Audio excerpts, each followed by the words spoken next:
À 7h14, c'est la journée mondiale contre la corruption. Mais si vous adressez au matin une petite enveloppe de bifton, demain, nous tairons à 7h14 qu'il est 7h14. L'enquête qui est actuellement en cours sur la corruption au sein de la police a fait des ravages dans les rangs de la brigade des stupes de New York, avec l'arrestation aujourd'hui de 19 autres policiers. Dans l'enquête sur ce qui s'avère désormais comme la plus grosse affaire de corruption au sein de la police de la ville, ce sont 32 policiers supplémentaires qui ont été inculpés. Ces policiers encourent, selon les autorités judiciaires fédérales, de sévères peines d'emprisonnement si leur culpabilité est établie. 7h-9h, les matins de France Culture. La Guillaume question Erner. du jour, qu'est-ce qui caractérise l'ultra-droite? Les violences survenues dimanche au meeting d'Éric Zemmour à Villepinte interrogent sur la nature des relations entre cette mouvance et les soutiens aux désormais candidats. Depuis plusieurs semaines, les interpellations se multiplient dans les milieux de l'ultra-droite. Quelle menace représente cette mouvance en France? Bonjour Mathieu Mollard. Bonjour. Vous êtes rédacteur en chef du média en ligne Street Press et on vous doit, avec Robin D'Angelo, le système Soral, enquête sur un facho business aux éditions Calman Levy. Qu'est-ce qui caractérise l'ultra-droite? Qu'est-ce qui la distingue de l'extrême droite notamment?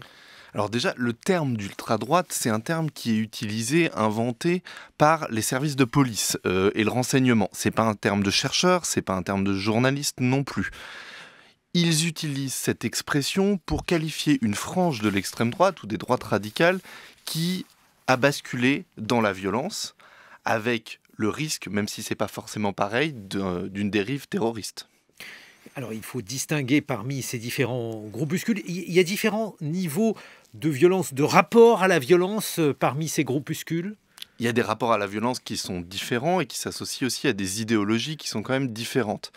Les gens qu'on a vus agir à Villepinte sont, pour certains, membres de groupuscules. Notamment, on a pu identifier, on en a parlé sur Street Press, les Zouaves Paris, qui est un groupuscule qui est issu du GUD et d'une scission de l'Action française. C'est une petite bande ultra-violente qui a été impliquée dans un certain nombre d'agressions déjà par le passé. Certains ont été jugés, sont en attente de condamnation, notamment pour l'agression d'un bar, le Saint-Sauveur à Paris.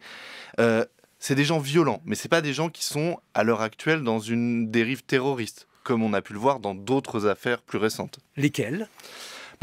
Il y a eu le procès à la rentrée d'un groupe OAS qui fait référence à l'organisation de l'armée secrète qui voulait que l'Algérie reste française.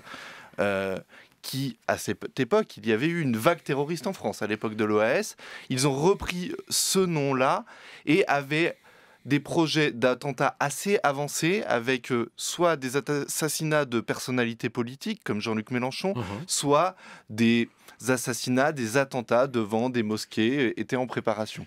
Alors, bien entendu, se pose la question de savoir quel est le lien entre ces groupuscules et les deux candidats qui sont aujourd'hui situés le plus à droite sur l'échiquier politique. Une réponse à cet égard, Mathieu Mollard.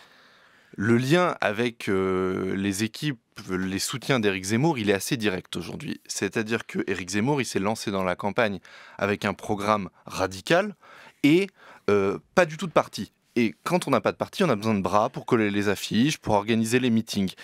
Et donc, il a ouvert grand les portes à tous ces groupuscules, ces mouvances. Et cette histoire-là, elle ressemble à une histoire qui est celle de la création du Front National. Le Front National se crée sur une idée qui s'appelle le compromis national. On prend toutes les familles les plus radicales de l'extrême droite et on prend un candidat, le plus modéré d'entre eux à l'époque, Jean-Marie Le Pen, qui est mis en avant parce qu'il vient des comités Tixier-Vinancourt pour représenter cette mouvance-là. Mais derrière lui, il y a les héritiers de la collaboration, les maurassiens. Et aujourd'hui, derrière Éric Zemmour, on voit les mêmes mouvances. On voit les identitaires, Génération Identitaire qui a été dissous récemment. Beaucoup ont rejoint les soutiens d'Éric Zemmour, l'Action française, des maurassiens anti-républicains. Bon, alors vous nous dites que par rapport à eux, Éric Zemmour est modéré, si je reprends votre expression, et on se dit que si ces groupuscules se mettent à son service, ils doivent le pousser parce qu'ils veulent en retour un certain nombre de gages de la part de celui qui est aujourd'hui ou qui serait aujourd'hui leur candidat.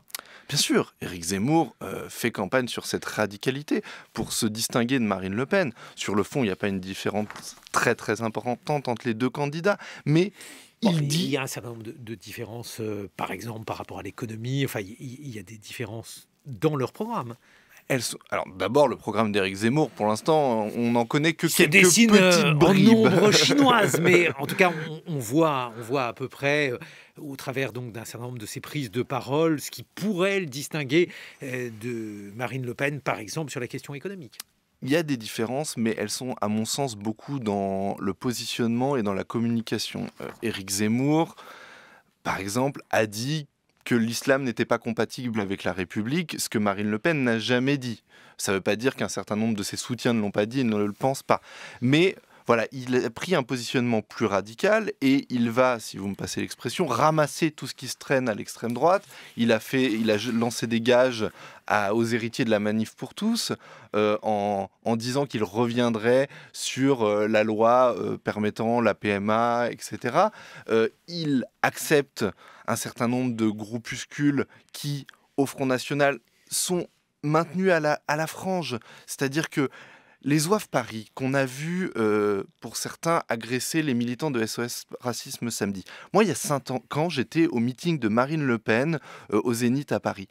Et ce même groupuscule était là, sauf qu'il n'était pas dans la salle, il était dehors. Parce que le Rassemblement national a quand même cette expérience politique qui fait que ces Zouaves-là, ils savent les maintenir à une certaine distance pour éviter les débordements qui pourraient leur nuire en termes d'image. Mais alors, donc, cette ultra-droite, vous dites, Mathieu Mollard, qu'il ne s'agit pas d'un terme forgé par des chercheurs, mais plutôt d'une forme de commodité de langage. A priori, il serait plutôt contre la République. Pourquoi voudrait-il finalement en passer par un scrutin, par une élection traditionnelle ? Alors d'abord, chaque élection réunit de nombreux candidats qui ne sont pas pour la République, quel que soit l'arc politique. En tout cas pas pour la Ve République. On prend en face le NPA n'est pas tellement en accord avec la Ve République et la présidentialisation. Mais il trouve en cette occasion un espace d'expression. Et puis Éric Zemmour chauffe à blanc ses troupes. Il suffit d'assister, d'entendre ses meetings, d'entendre ses prises de parole, et ils se disent que c'est leur heure, que c'est le moment, que là, quelqu'un dit tout haut en partie ce qu'il pense, mais pour lequel ils ne sont pas entendus en général. Est-ce que d'après vous, il faudrait dissoudre ces groupes ? Est-ce efficace ? Est-ce que ce serait raisonnable ? Parce que si on vous suit, Mathieu Mollard, il représente un danger pour la sécurité publique. La question de la dissolution, je trouve qu'il ne faut pas en user avec légèreté. Jusqu'à l'arrivée de Darmanin au ministère de l'Intérieur, on usait de la dissolution avec parcimonie dans des cas extrêmes où il y avait une dérive globale d'un groupe vers la violence et pas d'un individu au sein du groupe uniquement. Mais Gérald Darmanin en a fait un outil politique. En multipliant les dissolutions, il n'y a jamais eu autant de dissolutions. Et la dissolution, elle peut avoir un effet pervers. Les militants qui étaient au sein de groupes, je pense notamment à Génération Identitaire, ils étaient encadrés. Il y avait une structure qui leur donnait un cadre, qui leur donnait un horizon radical, certes, mais pas violent pour autant. Merci Mathieu Mollard. Je rappelle le livre que vous avez écrit avec Robin d'Angelo, Le système Soral, c'est aux éditions Calman et Vie. Et puis bien entendu, on vous retrouve sur Street Press qui consacre une newsletter hebdomadaire à l'ultra-droite et ça s'appelle FAF, F-A-F, 7h23 sur France Culture.